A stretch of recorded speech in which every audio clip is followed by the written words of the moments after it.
You've reached Binge Movies.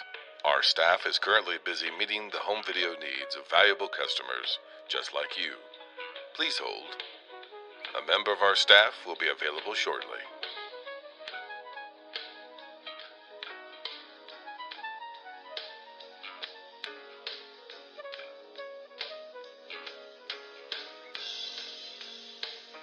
Binge Movies, we've got the hits.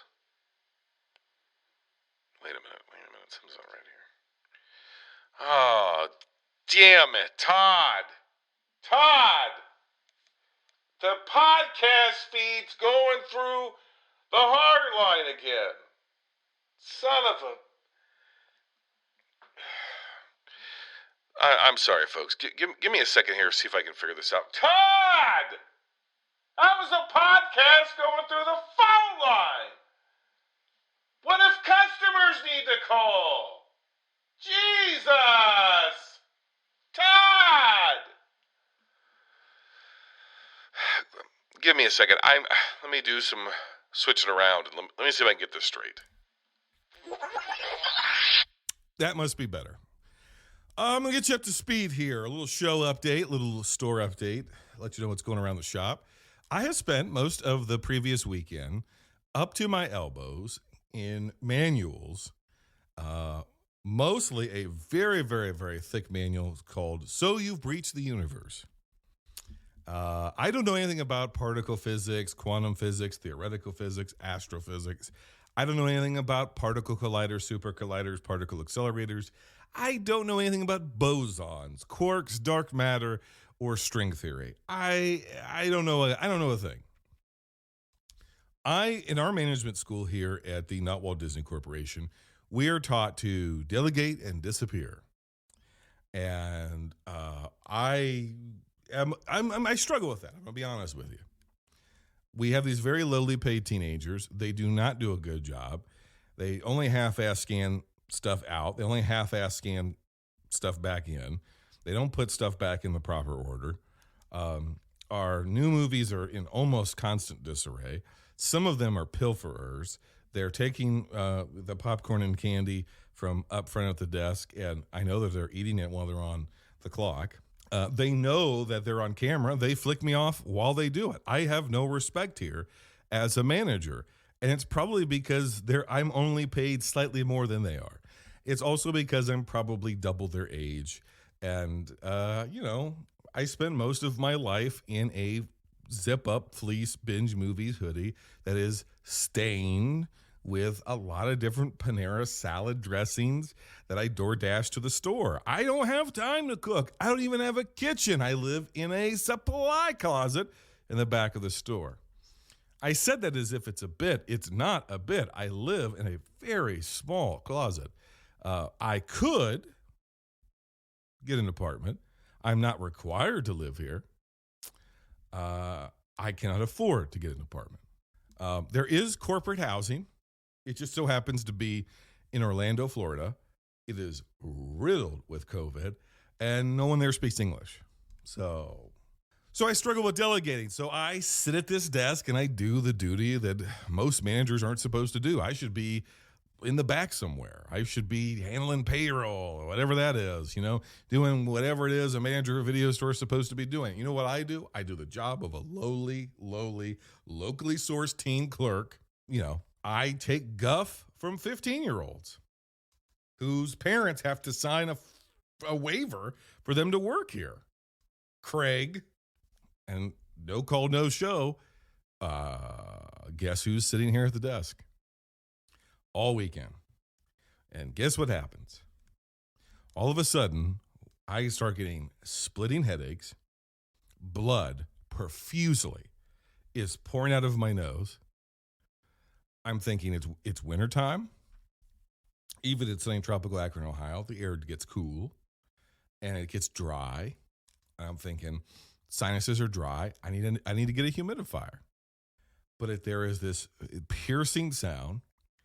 And every time, I seem to be the only one who hears it, but every time it goes off, I just tremble. I just just sit and I get wobbly. I get a little nauseous. the blood just starts flowing, you know. As soon as I get a clot up there in my sinus, the blood bursts out of my face and the clot comes out, and now I'm cleaning up clot and I'm wobbling, and it's a hell of a thing. If you've never bled on a laser disc of Dr. Dolittle, you don't know the embarrassment. This can only go on so long. I'm the only one working because all the teens are saying, it's too cold, I don't want to wear, it's the weekend, TikTok, vape, whatever they do. So here I am by myself, except for Todd in the basement, and that's when it occurs to me. This son of a bitch is doing something down there. So I go down to the basement. That's when he tells me, we've got a problem with our supply chain. And I go, Todd, I've got a problem with my supply chain, the supply chain of blood.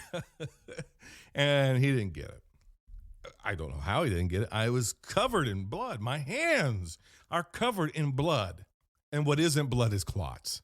I'm soiled with my own blood and my own soiling. It's humiliating. And I'm like, this is the third time I've had to change my underwear, Todd. And this is the fourth polo that I've had to put on. Do you know how hard it is to get blood out of a purple polo? He seems not too worried about me embarrassing myself. And he's like, you got the manual? And I'm like, you're talking about the whatever upstairs? He's like, yeah, you got that? We're going to need that. I'm like, why? He's like, I think I broke this thing. And by this thing, he means a super dangerous, highly experimental particle accelerator, which I don't fully understand. That's why I went out and hired a theoretical physicist.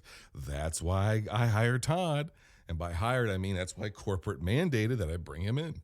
Because this guy was supposed to know how to work the technology that gets us the movies that the other video stores don't have, so that we can be the last video store in the universe, so that when we say our trademark line, we've got the hits, it's not just a cliche, it's not just a salesmanship technique, it is true and it's from the heart. You want a Rainbow Bright cartoon version of Sophie's Choice? We got it. It's soiled with blood, but it's in the house. What we realize is, as we start recording episodes for season 6.1, there's this other signal that's bleeding in. And it's something that we don't even understand what it is. It's some kind of quantum energy signature, blah, whatever. It's some kind of a thing that's bleeding into our episode. And I'm like, oh my God, what is this? And that's when Todd, he posits a theory. Who talks like that? He posits a theory that the signal that's in the episodes that is picking up on the podcast might also be somehow interfering with my neurons and capillaries in my sinus cavity. And, it's probably creating some kind of residual brain damage, echo effect. And, the clots are probably, they're probably pieces of things that should remain inside. But what are we supposed to do? So I call up corporate. They go, you got your manual? I said, yes. They said, do you know how to read it? I'm a manager. So I go, of course I do. They go, well, have you tried plugging and unplugging the particle accelerator? And I said, well, of course I have. They said, no, don't do that.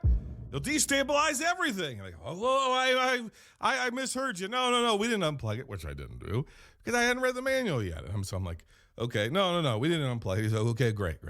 And some guy gets on the line and goes, oh, see, what you got here is you got a destabilized quantum field. I don't know what a quantum field is. I don't know what any of this stuff is. I don't know. I don't speak tech. I'm just a grunt. I understand how this stuff works. Anyway, between the bloody noses and the interference and some of the podcasts in which you may or may not hear, it's been a hell of a challenge. And speaking of challenges, we have a challenge here at Binge Movies. As we get ready to go into season 6.1, I'm putting a challenge out on the table for all of our binge lords around the world. I binge movies, our guests binge movies. This year it's going to be roughly, not counting instant reactions, bonus features, Patreon stuff, none of that, just ranking episodes. We're going to be binging about 102 films. And that's a pretty good list of movies. And we decided, you know what's better than watching a movie? Huh? You know what's better? Huh? What's better than just watching a movie is watching a movie together. Even if you're alone, watching a movie together. It would make these episodes so much better for the listener if maybe you'd seen some of the movies. And it definitely makes it better for me if I hear from some of you. I love when you guys reach out and have constructive, asterisks, things to say about the movies that we've talked about in the show. It's fun. And I know that we're worlds apart, that you're in Denmark, you're in Germany, you're in New Zealand, you're in Australia, and so forth and so on. You're in Canada, you're in the UK, some of you are in the US, barring Arkansas. I think we've been banned there. Something to do with CRT, I don't know.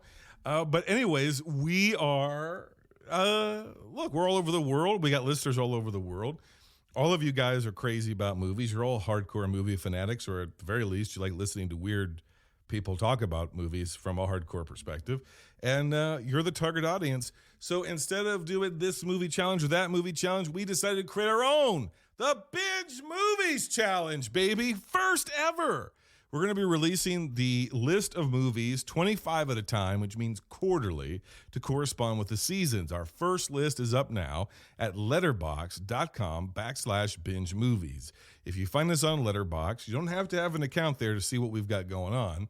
You can find the list of films that we're going to be covering in season 6.1, and you can watch along with us and comment along in real time as the episodes come out. And that would be really freaking awesome. I'd love to hear from you, as I'm sure all of our guests would as well. And we're going to be doing this all throughout the year. And if you complete in real time 102 movies, and if you're on Letterboxd, if you really want to challenge, if you review and write, even if it's a one-sentence review of every single movie, and let us know that you've completed the challenge, we may do something special for you. If thousands of people end up doing this, I will do nothing special for any of you. Going to have an instant reaction to Moonfall that's going to be coming your way this week as you listen to this as it's released. We're going to have the fourth and final State of Cinema come out, so keep an eye on the feed. Before you know it, season 6.1 will be here, and it'll be time to rank some more movies, determine which movies are most worthy of preservation for all time, even beyond the end times.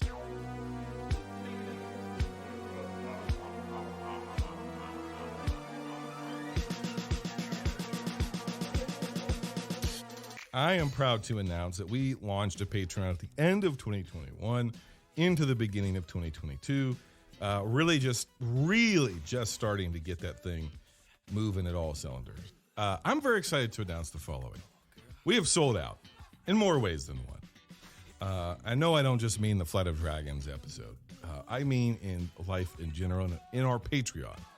We had an exclusive top tier Patreon Elite level that was only available to a handful of people, and their names will be added to the credits as essentially like producers of the show, and you'll be able to find all their names and all their information in the show notes down below. But I want to give a special shout out to, in no particular order, Pete. I'm just going to say his real name, Joe, who also happens to be from Real Spoilers, Heather Sachs, Chris Williams, and Jason, a.k.a.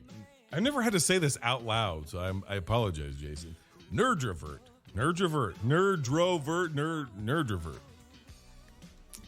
Please send me a DM on Patreon saying this is how you pronounce it. This is my assumed pronunciation. But his name's Jason. He's a fellow Jason. So from one Jason to another, thank you. So we are all sold out of our elite patron level. I want to thank everybody for that. Basically, it helps us put a little bit of money aside for stuff to break. But we still have other tiers available, and we have other people supporting us at other levels. We've got everything from just your basic Binge Movies Video Club members all the way through to assistant managers. Those are unlimited. So if you want to sign up, you want to support the show, you like what we're doing here, you want to give it a try, we're doing a bunch of new Patreon stuff, Patreon exclusive content. You might get a taste here or there on the main feed. We're just lined up, and hopefully you're going to be able to actually execute on a episode of something that I'm gonna keep under wraps until I know that it's in the can. Our patrons already know about it, but if you're a non-patron, I think it's something that you could potentially really like. And so really, as far as writing and exclusive content, bonus features, a lot of that's going to find its way on the Patreon here in 2022. In the meantime, I got to figure out what's going on with Todd and this gosh darn particle accelerator. I don't understand any of it, but that's what it takes to run a video store in 2022, especially when you're the last one in the universe. So until next time, binge on.